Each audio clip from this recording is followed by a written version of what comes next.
Before I make a start on this update, I've been requested one more thing.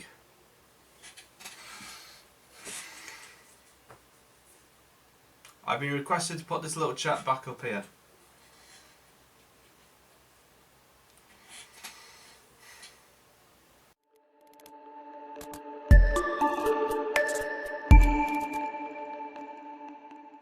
Hello folks, welcome to... Need to stop saying that, don't I? Hello folks, it's kind of a bit of a phrase I get onto, but there we are. Anyway, what more can I say? Beautiful weather it's been today. Yeah. Before I make a start, I want to say a big thank you to all the subscribers I've had, all the new subscribers, all the comments I've had, both good, well actually they're all good, but just some criticism here and there, but there we go. A few things that I have been thinking of, which some people have commented on some of my videos, is that I do go on for such a long time. Now, the problem is, looking at it, it's like what would you want? A quiet video that has no one talking in it, or a video of someone explaining what he's doing but does ramble on a few bits from pieces. I know there's a few guys out there who make brilliant videos and to listen to me rambling on, so I can't be no judge, but I'm just putting it out there.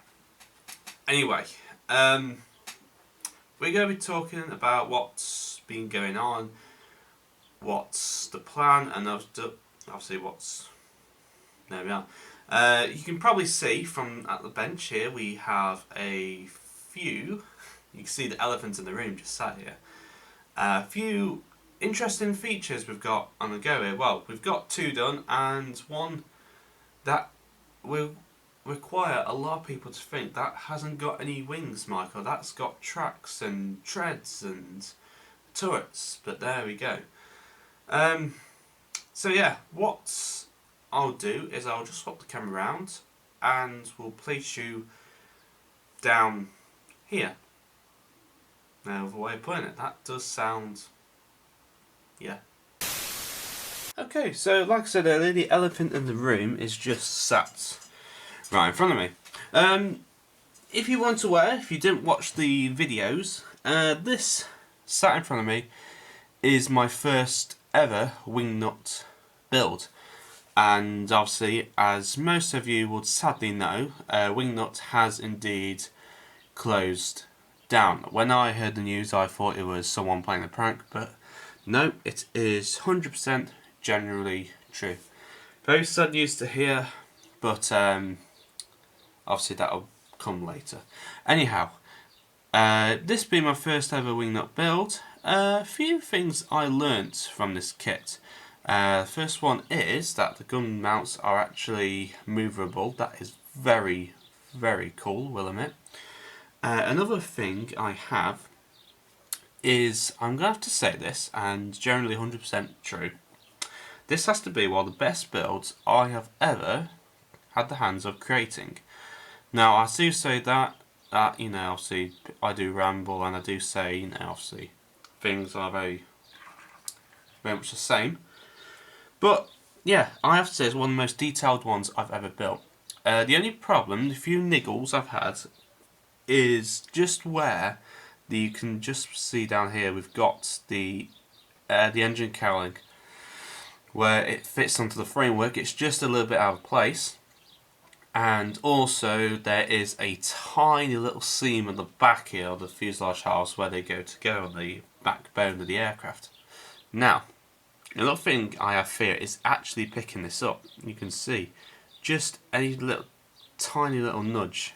If I just turn it around so you guys can see better, you watch the wing side, place it down, you can see if I just gently knock, that thing wobbles. That was the chair, not the aircraft. It wobbles like absolute hell, so good luck for me getting to any model show or anything like that. But, obviously if there is a model show, but there we go. Anyhow, yeah, like I said, the only thing that I did do extra detail on was obviously along the control cables to the elevators. I did put some oh god, what are they called? Not turnbuckles, but they're like the springs on the end. I put some melted cotton buds or Q-tips, whatever they're called, and basically made them into a tube and fed the wire through. And that is it. Apart from that, like I said, best model I built. So if you are interested, go back and watch that build series. I know I do ramble on, like I said at the very start, but I have to say, very proud. Very proud of myself. And it is, like I said, sad that Wingnut have closed, but I will be definitely doing some more of their kits. And yeah. Anyhow, I'm going to move this out of the way and I'm going to replace it with this. Okay. Now, oh, that's right, just very fragile. You feel it clunk every so often. I'll just put it on the top here. Right, now, this little beauty sat here is actually Edward's Hellcat. It's the free version, the F6F3. Now, this has been sat in my stash for quite a while, and I'm going to have to say that I didn't realise, well, I actually generally forgot how nice Edward's kits basically fall together. Obviously going from an RE8 down to a 132nd RE8 Wingnut kit down to a 148 Edward kit is like, oh, the size difference, but the detail remains the same. Now, after the RE8, I did actually want something else to quickly just throw together quite quickly, and this bounced on me pretty much, gotta be honest. And I have to say, once again, I'm amazed at how I've not built this kit. Because obviously it's Edward, I love Edward, and I don't build a lot of American aircraft, but to make this, out of the box, actually tell I, the only the added detail I've added is, oh god, let me think, the resin wheels underneath. I've added some of those resin kits, and the only thing I've added detail-wise is drilled out the gun barrels, and that is really, that's all I've added to it, extra. Decals, obviously this being the older kits, the decals, I suppose I could have worked on them a bit more. Apart from that, that is it guys. I'm amazed at the level of detail. I did think I did go a bit heavy with the weathering. If you can see, if I just flip it over, you can see underneath I did probably go a bit heavy with the weathering on the 50 cals in there. But the exhaust stains and the chipping I'm really in love with, as well as that detail in that cockpit. So I'm surprised I've never built one before, so yeah, this is actually quite of my pride of American aircraft I've made. Do like the Hellcat, will admit. So if this was the Hellcat, God knows what the Mustang will be like when I get round to it. So anyway, that one is done and dusted. That will... Okay, I have no idea. I don't live next to a road, so I have no idea what that was. That's one way to end a clip of a video. Okay, so another elephant in the room, I have to say, is this little beauty here. This is Meng's FT-17. It's First World War tank. Pretty much, I got a little bit of a bug to create First World War military stuff after the Hellcat, and I noticed this little boy had been sat on the Shelf of Doom for quite a while. This is the only thing I'd done was the actual the body of the thing, and that was it. And I just thought I wanted to get it done, something nice, something not as normal as what I would build. And so here we go. So I built the diorama out of the box. The only thing I've added is some stones here and there, like as rubble or something else like that, especially with the exposed crater you can see here, and obviously in the trench. The diorama's not finished yet. It has a few little things here and there. I may add a figure to it, which I've got upstairs, but apart from that, that is kind of a work in progress. Just pulling it away for you to see. I've left the hatches open just to expose some of the nice detail. But you can just see there, well, it's all beautiful, guys, I'm not going to lie. The mud effect is actually just acrylic paints layered on layer and then a gloss varnish over the top, and that is it. But like I said, detail is really nice. I like this one. Just a nice, it's a kind of nice little ornament thing. If I just zoom you out, or not zoom in, if I just zoom you out, it does actually sit like a nice little ornament piece. But there we go. That one's still a work in progress. Speaking about World War One military stuff, there's going to be a bit of a review when it arrives of something I've ordered, and yeah, I'm just going to leave that one for you to decide. I'm going to come back to it. But yes, this is what I've been working on mainly at the minute. It's work in progress. I'm not sure what else to do, so I'll probably have a look in the stash and see what there is. Okay, so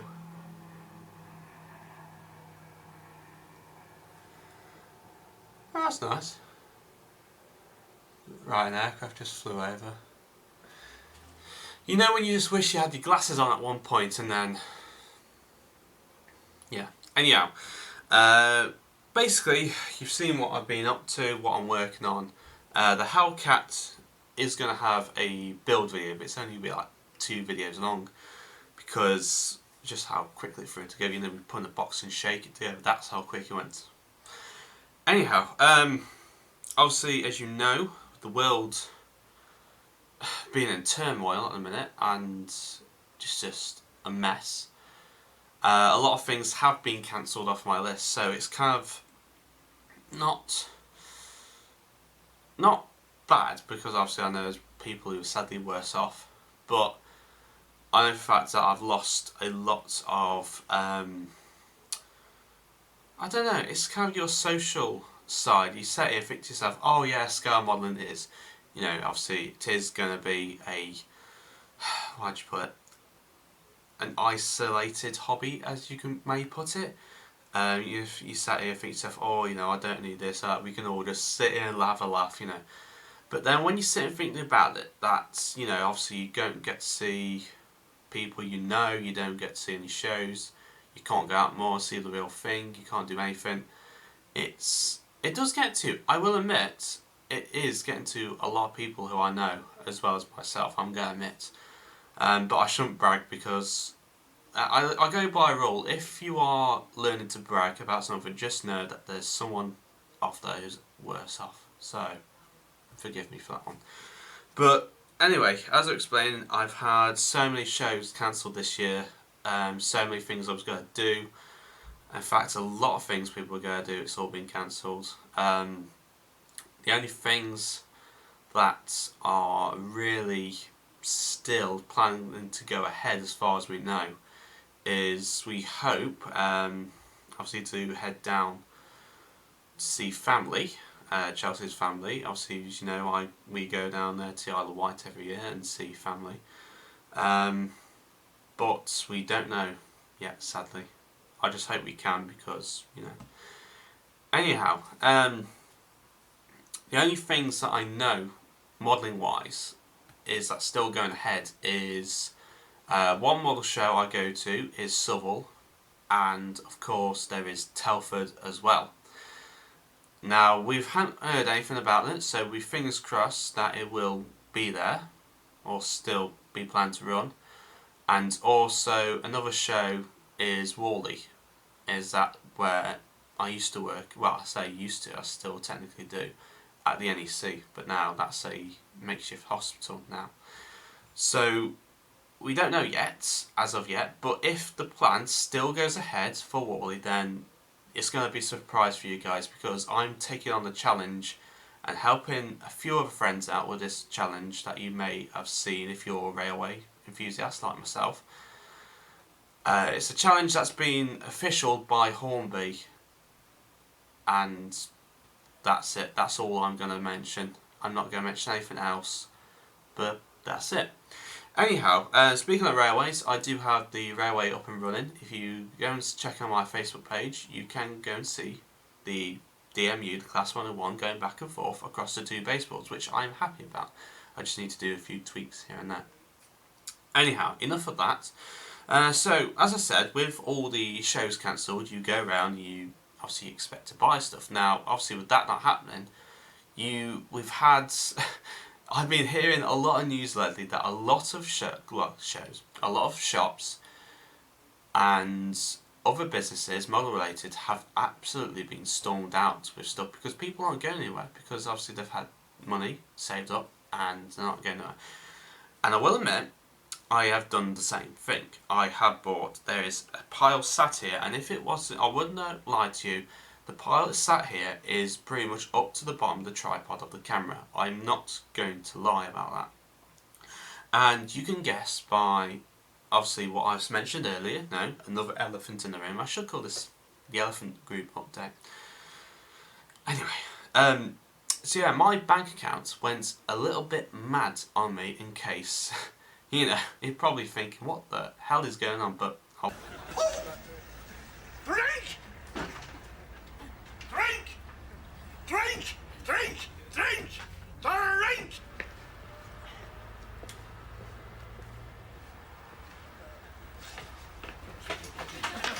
Don't do it, Father. I won't let you do it. I know it hurts, but believe me, you're gonna thank me for that.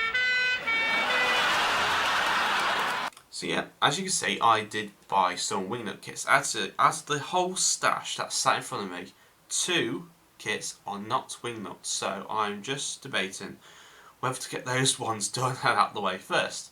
Yeah, I'll do it. 2 seconds, let's grab them. Okay, so the first one we're going to do, and there is going to be a video up about this one, a review. It is this, okay. This is Edward, a Lysander, okay. They did do these kits a while back, and they've now re-released them as limited editions. And like I said in this next video, I like it so much I think I might go and get another one, because I think the RRP for UK British pounds is 25. I think how much I paid for this. I'm not sure, maybe 30 because I got a bit knocked off for me. And yeah, I'm actually like this because this scheme on the box I'm going for. Surprisingly enough, it is actually a 90, like, as you know, Battle of Britain aircraft is my favourite. This was actually at Gatwick Airport in 1940, so this can be classified as a Battle of Britain aircraft because it's sat there at Gatwick. Now, obviously we know the Lysander as a transport aircraft, multi-role light bomber actually, which I didn't know about, and obviously not only reconnaissance but also as letting secret agents into occupied territories around Europe. Yeah, this is a nice kit. So I'm going to do the box art one, and we do get some nice options on the side which you'll all see later.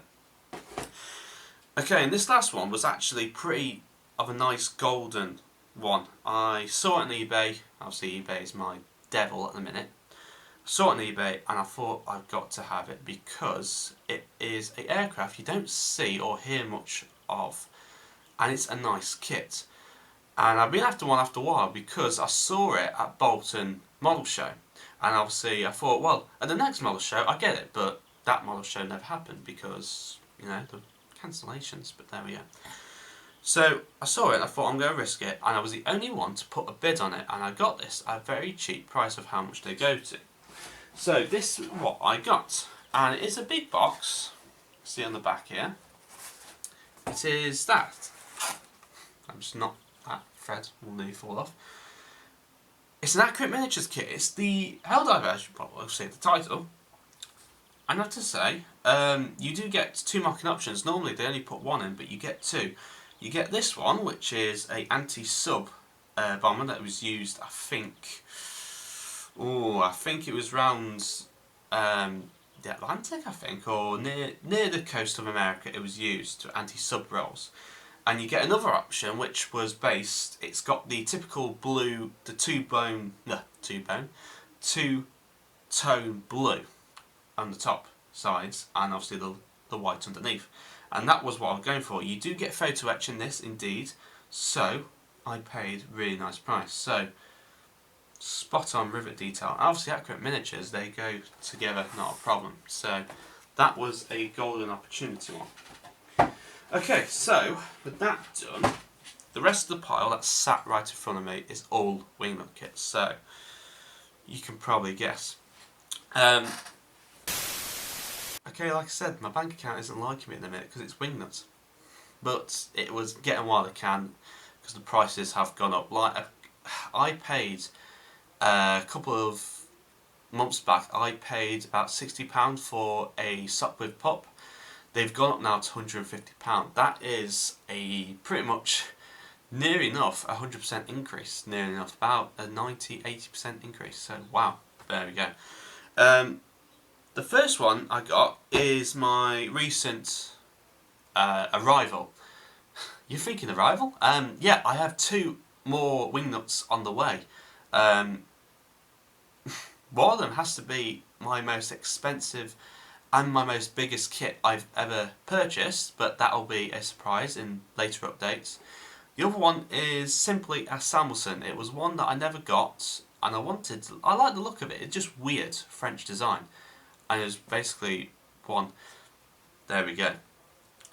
Basically what it was, Hanance released a... They basically received a batch of Wingnut kits. It was the last batch to arrive in the UK.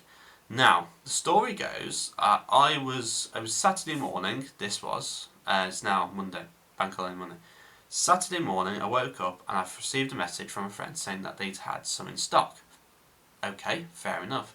I went onto the website, choose the one I wanted. I did want to buy a few more, but my bank account said no. Thank God it did. And I purchased one, and I purchased one for a friend as well, because he really wanted a pup for a while.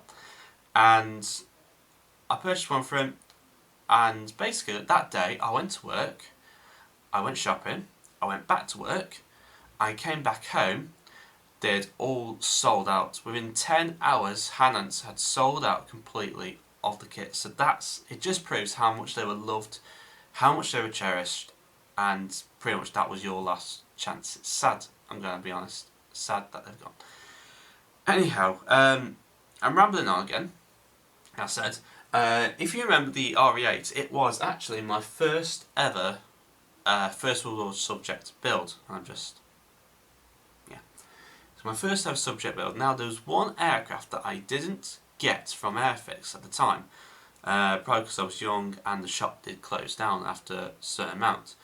Now, if you remember, Airfix released the kits in the red boxes, and obviously one of them was the RE8, and there was another one, and it was the Hanover, which is the typical 2-seater German reconnaissance aircraft, bit like the RE8, bit ugly in some places, but there we go. And it was one I never got, so I would like, I know it's a bit sad, but I would still like that. And you can tell which one I got. It was, of course, Hanover. That is my recent purchase that I got from Wingnut themselves. Probably, obviously the Samuelson was supposed to be my last, it's officially my last now, but this was supposed to be my last, so it's like, oh, this is my last one, and then something else comes out and something else happens, but there we go. Anyway, that was my last one. That's just basically completes the collection, really. Nothing else to say. It's Hanover. They're weird looking things. Right, another kit, obviously dreaded eBay again. I picked this one up, which is a very unusual design. It is a Rumpler.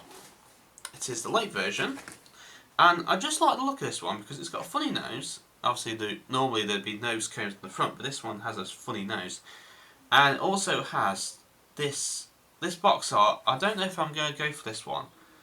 This one has a very weird design. Good people don't shoot. It's like a message across, but you don't understand what. Because, you know. But anyway, that is what that is, pretty much, Rumpler. Another weird one is another weird German fighter, and it is a false. It's a D12. It is. I don't know what it is. I don't like the D3 that they did. It was too, not snubbed, but it was looked a bit weird. But then I saw this, and it's got this great big radiator sat on the front, and I thought that looks cool. So I picked this one up from King Kit in Telford. They actually live just across the road from Telford, and I've been to the store. Well, it's an online store, but I've actually been there, and it's brilliant. So thank you to the guys that are there. I think it's Andy who runs it. Thank you very much for sending me that one. Okay, so the last few kits, there's 3, and they're all the Aces sets. All of them, apart from one, I'm going to be doing out of the box when I get round to it. The first one is this. It is a little beauty. It is, of course, a triplane. Raymond Coleshaw's triplane. Black Maria. It looks actually pretty damn nice, the box art. You've got a nice black cowling. You've got this great C on the side. And it's in its typical olive drab colour. Another one that I liked, and it was actually this marking option I was going for, so it doesn't matter which kit I was going to get. Maximum's Fokker E3, I was going to say E2. It was the marking option I was going for anyway, because let's face it, they're all the same colour apart from a few here and there, which I like in the green colour. A nice yellow, desert, not olive drab, but like a dark yellow colour fabric on the side there. So that's going to be there, and you do get figures with these, beautifully detailed. Last but not least, obviously another elephant in the room, quite literally, is this one. This is Hermann Goering's Fokker D7. Now, obviously people think, whatever, I have reviews on him, fair enough, he was a fighter pilot like the rest. Now, I don't plan to make a scheme because it's just all white completely. There's nothing, not special, but there's nothing to it. So, I did a trade with a few others. He sent me some Wingnut decals, so I sent him some Wingnut decals, and basically I'm going to be doing a different version to this. It's going to have a red cowling, the typical green over the linen colour across the fuselage, and then I think it's a white tail at the back, so it's quite colourful, that one. Anyway, those 3, all the Aces, they come with resin kits inside. Now, last but not least that I've received, and again it was an eBay purchase, and the price I paid for it, very cheap. Okay, it is another duelist set, pretty much a goodie of a dogfight doubles from... Okay, it is a sock with camel, which obviously everyone's familiar with, and a out of production already LVG. This LVG is going to push me to the limits because it's all wood grain. There's no spot of camouflage apart from the top wings and the rudder and the aileron. The rest is completely made out of wood. And I didn't know this until I had a look. You can actually get a set for decals to make it look like it's been nailed together. Really? That is just rivet counting, but there we go. Sock with camel, you do get 2 marking options for your camel in this one. You get this one, obviously number 6, or this one, number 4. So, obviously not a lot of great difference. But yes, obviously the camel is one of those familiar ones that you did hear about, so I'm just glad I've got the pup triplane and the camel before they've sold out. Anyway, that is like my last little goodie that I picked up. Now, like I said, I do have a Selmerson on the way. I do have another one on the way, but I'm going to leave you that to decide what it is. But all I'm saying, it's my most expensive kit I've ever purchased, and yeah, it is a huge box that's on its way. Anyway, that's it for purchases, really. Not a lot else. Okay, so that concludes our update. You've seen where I am, what I've purchased. Same nonsense, really. Just like I said, it does affect the social side. I hope you guys are all doing well in the matter. It was nice to see a good friend of mine actually turn up to pick a kit up that I purchased him, and it was good just to sit on a driveway, obviously keeping our distance as we've been discussed by obviously our governments and that lot. Kept our distance. It was just nice to sit there and just talk for ages, and you, my friend, know who you are. And yeah, it's one of those things. So if you need anything, if you need company, if you need someone to talk to, need some advice, feel free to message me as much as I can. You know, I don't have a script for these updates, that's all I'm saying. Anyway, I'm going to love you to leave you. Thank you very much for watching. Happy modelling. Please take care in this confusing world we live in. Hope you all are taken well. Take care, and I shall see you all again soon. With that, don't crack my head on the light. I'll leave it at that one. Cheers and goodbye for now, guys.